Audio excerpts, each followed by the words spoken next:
Hello everyone, it's a sunny afternoon. I'm in my study and I have written words for the day. Not as many as maybe I would have liked, but it's enough. It's 1,000 words and that counts. that's that's good enough for anyone. I thought I'd try an experiment today. I've talked in the past about giving a 50-page rule for books, a 10-page rule. I'm going to try something that I've done once before, and it's about reading a single page at random from a whole pile of things and seeing if you want to continue. So I've got, as you know, endless stacks of books in this house and lots of mass market paperbacks from all kinds of genres, lovingly collected up for years and years. Kids' books, horror books, science fiction, tie-ins, and sometimes they just form a wall of impenetrability and I don't get to them. Or I do, but it's very slow. Look at that. That's a copy of the Poseidon Adventure by Paul Gallico. One of my favourites and one of my favourite movies, and I've never read the book. Inside is a leaflet from a French chain of bookstores, Gilbert Jeune. This must be years ago because I think some of these have closed down. It's a beautiful map of Saint-Michel in Paris, where we always used to go and stay. And I think Jeremy bought this off a stall, the second-hand stall, with English-speaking books in Saint-Michel, years and years ago. Anyway, at random, let's have a page of this. Jane marvelled at her nerve and control and felt that something extraordinary must be holding her together. She herself felt on the verge of collapse. When he thought they were collected, Scott said, "Save the light, Dick." The minister began to call the roll. "Miss Rosen?" "Speaking," replied Bell. "Are you okay?" "Oh, yes." And then, "Manny fixed my shoes. He broke off the heels." It's Shelley Winters, isn't it, in the movie? I love this already. "Mr. Rosen?" "Okay, someone stepped on my hand, but it's all right now." In the dark, they could hear him working and wringing it. Scott said, "That was bright of you with the shoes. Any others with heels should do the same." And then, "Hubie? Nonny? We're here," Muller replied. From then on, he felt he would never think of themselves as anything but we. If they survived, and yet they had not exchanged so much as a single word of love. "Mr. Bates? Miss Reed?" There was no reply. Out of the darkness came Rogo's flat voice. They must have found out where that booze was coming from. They're probably stoned. The minister raised his voice and sent it booming down the corridor. "Mr. Bates, Miss Reed, can you hear me?" In the empty darkness that followed his call, Jane Shelby's voice intruded sharply. "Dick, is Robin with you? Robin, are you there?" Shelby replied, "Robin, why no, he was with you." Jane's gasp was drowned out by Scott's shouting once again. "Mr. Bates, Miss Reed, can you hear me? Where are you?" From somewhere down and across the alley came the voice of Pamela, recognizable even though it was slightly slurred. "We're here." Roggo laughed and said, "I knew it. Stiff." "Jane," said Shelby in alarm, "Robin must be with you. You took him." "No, only Miss Kinsale. I left him to come back for you." Linda said, What about asking about us?" In the midst of action, there's lots of characters. Because I know what the story is, because I know it's all these characters, there they are, lost in this upside-down ship at the bottom of the sea. In this terrific story, I kind of know what's going on, even with all those names floating about and everybody calling out after each other. It sounds like a kind of irresistibly funny scene as well, with people getting themselves plastered with stolen booze because they're in a shipwreck. I'm not sure. I'm sure I will read it though. Right, this is Beauty and the Beast, a tie-in from the TV show, a novel by Barbara Hambly, whose Star Trek books I've read. Okay, at random. It happened, and now you're alive. What you endured will make you stronger. How had he known? She wanted to see him again, wanted to show him that he had been right. He would be glad. She knew to see her whole and strong and happy. He wanted to touch his hand, to hear him talk about the world of the tunnels, about his friends there, about his life, wanted to tell him about the DA's office and Isaac, to talk over with him the startling, disconcerting revelations of learning how to fight, to hear what he had to say. I know you, he had said. Sometimes she felt that he was the only one who truly did, or ever had. She had been afraid, as the sticky and exhausting summer wore into fall, that he would grow dim to her and the recollection of what it had been like to know him be gradually buried under the avalanche of new experience. But he hadn't. At times, it was enough for her to know that Vincent was there, living in the same city she did, in the same few square miles of ground, an awareness like the awareness of the secret life flowing in the hive of tunnels below, which coloured all her perceptions of the city and added another lamination of resonance to her world. At times, it wasn't enough. Her life these days was frenetic. It had been before, of course, but the uneasy round of parties, of late nights and tired mornings had been of her own making, an escape from thoughts which had neither form nor possible conclusion. As she had told Edie that afternoon, they were still testing her. Sometimes she was as surprised by the results as those tests as Marino was. So that's interesting. In one page, we get the sense of beauty when she returns to the normal world to try and pick up her normal life. As in the old fairy tale, she still is haunted by the beast and the sense that only he has ever known her. Amazing, finding one page at random has given us the key to the story in a way. And also because of this retelling from this TV show, you've got that sense of the tunnels under the world, the subterranean world that the beast lives in, that this TV show gave it as a new feature for the story. So that was interesting. It was written in a kind of, I suppose, Gothic romance style, slightly melodramatic and overdone. That thing about laminations and revelations. Paul Zindel, The Pigman and Me. Now, I read something of his. I read The Pigman and loved it at the beginning of the year. Okay, so random page. What happened was, one morning, Jennifer came over to play a board game with me called Rich Uncle, and afterwards we strolled out to visit our perfect plant and insect world. We gasped at what we saw. Somebody, and we knew who, had smashed it with rocks and thrown earth at it. In it. Jennifer trembled, her voice cracking. They've killed our little world, she said, stunned. I put my arm around her. We felt awful, but there was nothing we could legally do about it. We couldn't call the police and press charges against Moose and the Bronskys for annihilating a hole-in-the-ground terrarium. And Mrs. Haynes had done her share to depress us. She embarrassed me and everyone else one day by announcing that the students in her homeroom's intelligence quotient test results. You'll never guess who got the highest score, Miss Haynes prefaced her remarks. Some of us thought of was really smart. Then that someone turned out to be me, which didn't make me any extra friends. Miss Haynes announced Jennifer's score, which was a normal IQ. Moose turned out to have the intelligence quotient of a turtle. It was all just mortifying to everyone, but Miss Haynes licked her chops as she announced each score.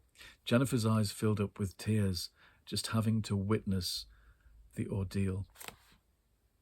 And that pitches me straight back into being a teenager, the sheer mortifying embarrassment of almost everything that happens when your name is mentioned in a class, and the horror of having your own private world that somebody else can just destroy. The page of that, and it's just brilliant. So that goes on this pile. I wouldn't necessarily continue with the other two, but I would go back to The Pigman and I, a teen classic writer, Christopher Pike, that everyone talks about. Of course, I missed out on him in the 90s because I wasn't reading teen books at that point. I was too old for them or too young for them in my 20s. Right, random page. Okay, this is Christopher Pike's Monster. Looks like dried blood. Christ, I don't think it's his blood. Kevin. I know, this is bad. Good for Mary, maybe. Bad for the rest of the planet. She stared at him. Does this make you believe Mary's story? I was joking, Kevin said. I'm more inclined to believe that Todd and Kathy and Jim killed 4 people here. That makes them monsters, certainly, but not the supernatural sort. Yeah.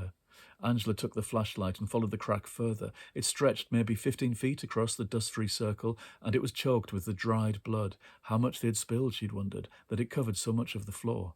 Mary didn't see this when she came back, she said. It had been real bloody to begin with, Kevin said. She might not have gone down on her hands and knees when she came back. I guess you know what we have to do now. What do you mean? She asked. I think it's pretty obvious.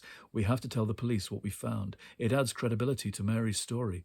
But Mary hasn't told the police her story. She might want to now, Kevin said. A modified version of it. No. What do you mean, no? I don't want to go to the police with this just yet. Why not? He asked. Angela looked back towards the lighted doorway, an easy 200 yards away. She was having trouble breathing. The air had no life in it. Did the people scream as they died? And did they suck all of the life out of the air?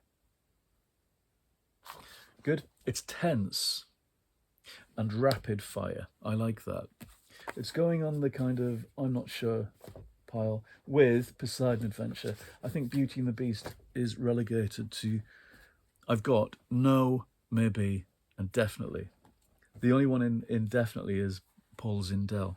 Here's The Land of the Giants, The Trap, by Murray Leinster. A novelisation or original novel, don't know, based on the TV show by a very respectable science fiction writer. Okay, random page. It was nearly the size of an elephant, so in one sense these spears were no weapons at all.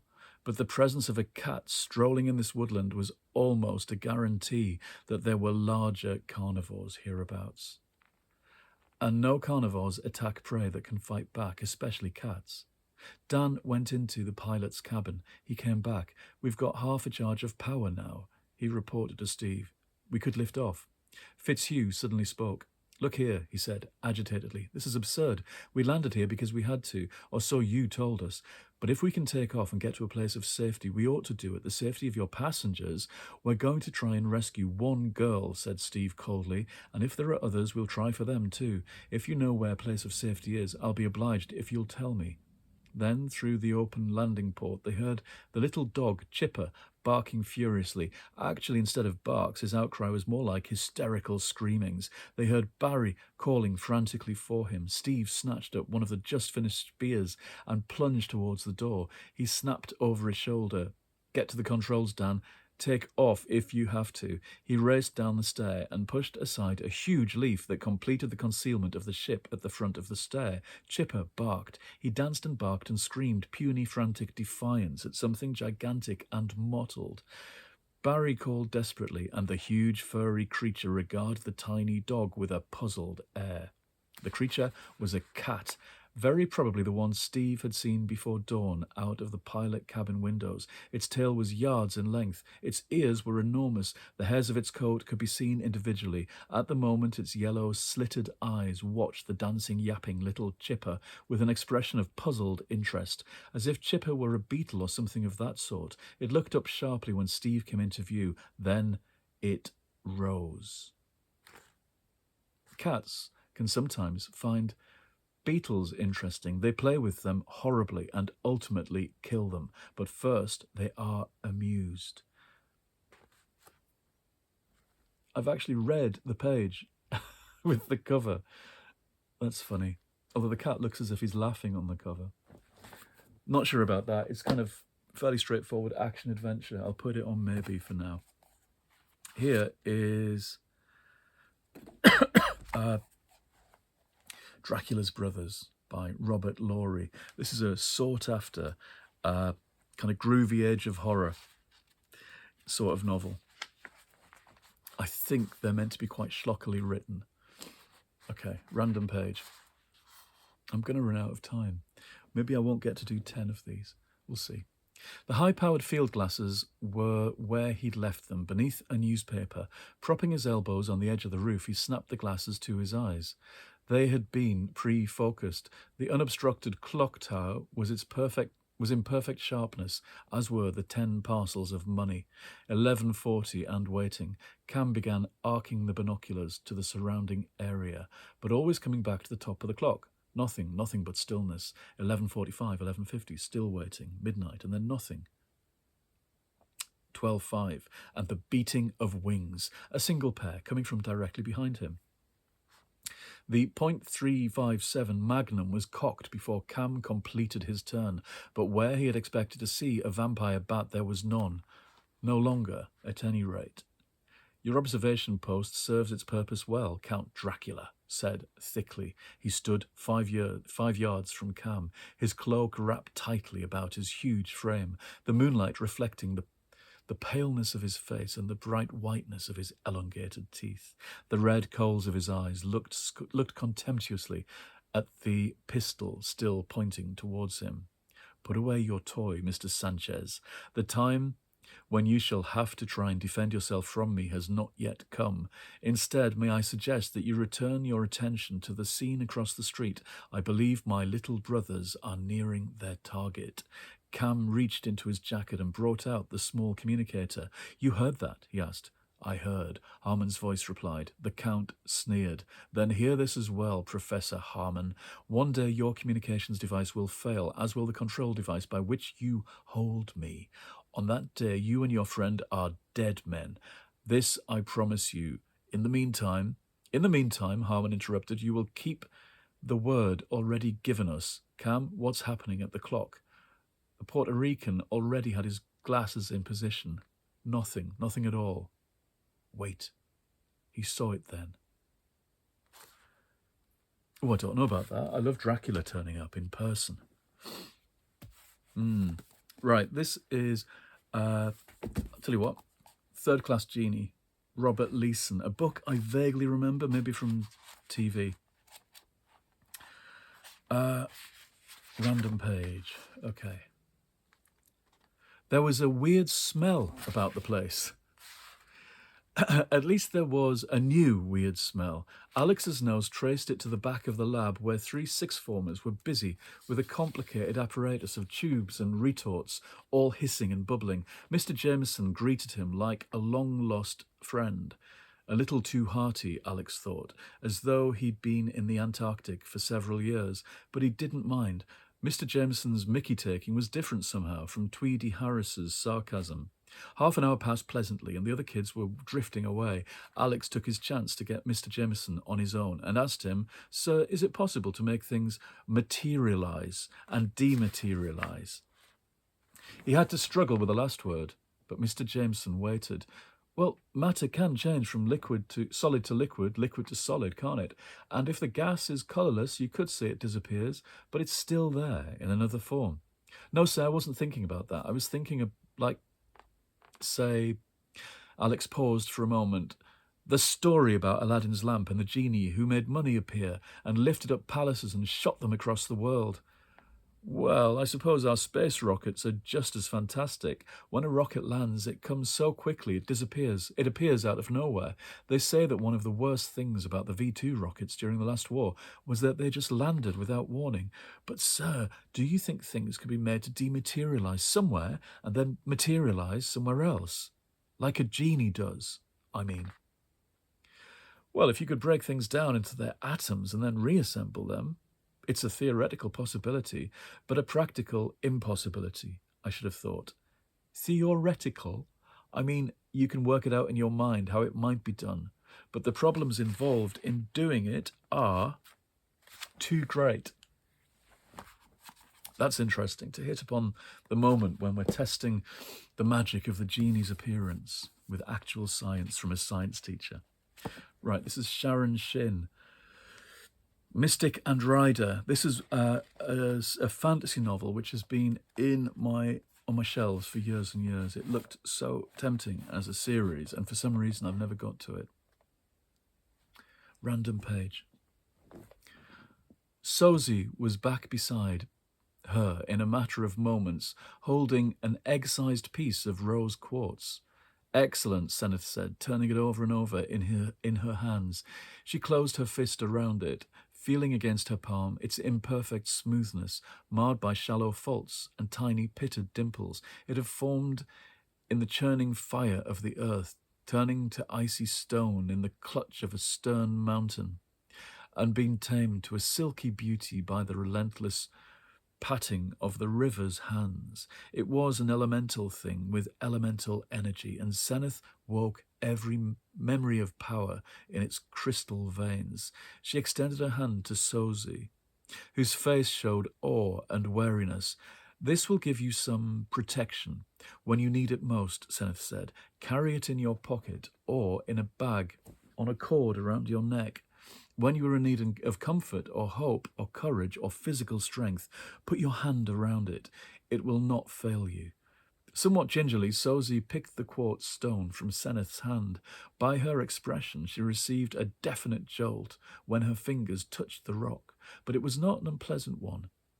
How long will its power last, she asked. Seneth shrugged. Years. Forever. It is not the kind of power that ever fades. Sozi glanced down at her sleeping sister. Can you make one for Annie as well? For the second or third time in this hellacious night. Seneth smiled. Yes, he said, I can. Give me something she cherishes that you can take with you on the road. Kira was watching this little enchantment with great interest, but she made no comments and asked no questions. Is the baby asleep? Seneth asked. Finally, Kira said, once you've done bespelling rocks, perhaps Sozi can go hunting for a moonstone to tuck into the cradle. I don't want him to have nightmares that manage to manifest themselves. Sozi reappeared at Seneth's side, a small chunk of fool's gold in one hand and a delicate moonstone necklace in the other. I'll wrap this up right now and lay it at his feet, she said, and then, I don't know what then. And then you'll sleep, Kira said. I really like that. I don't know why. I like something that uses the word hellacious and has that kind of weird magic stuff going on. But yes, I like that. I'm going to stop there at 8 books. And what I've discovered is that I probably wouldn't continue with Beauty and the Beast, which is a shame. At least out of these 8, I might still do. In my maybes, there's Dracula's Brothers, Land of the Giants, The Poseidon Adventure, and the Christopher Pike teen book. They're all fine. They rattle along as adventure stories, but they seem fairly one note, although I'm sure there's more to the Poseidon Adventure than that. But the ones that leap out as the things I would pick up to read are the Sharon Shin fantasy with all those spooky rocks and slightly crunchy language. The Robert Leeson Genie book, and The Pigman and Me by Robert Zindel, Paul Zindel rather, because those leapt out as just more to my taste. Don't know what we've learnt really. It's interesting opening at random, isn't it? Okay, I'm going to go. I might do that again with another pile of things. It helps for me to read things aloud as well, when I can hear them on my own ear. I wish I could read everything aloud all the time. I think people would get fed up with me if I did. I'll see you again soon in the next episode. Goodbye.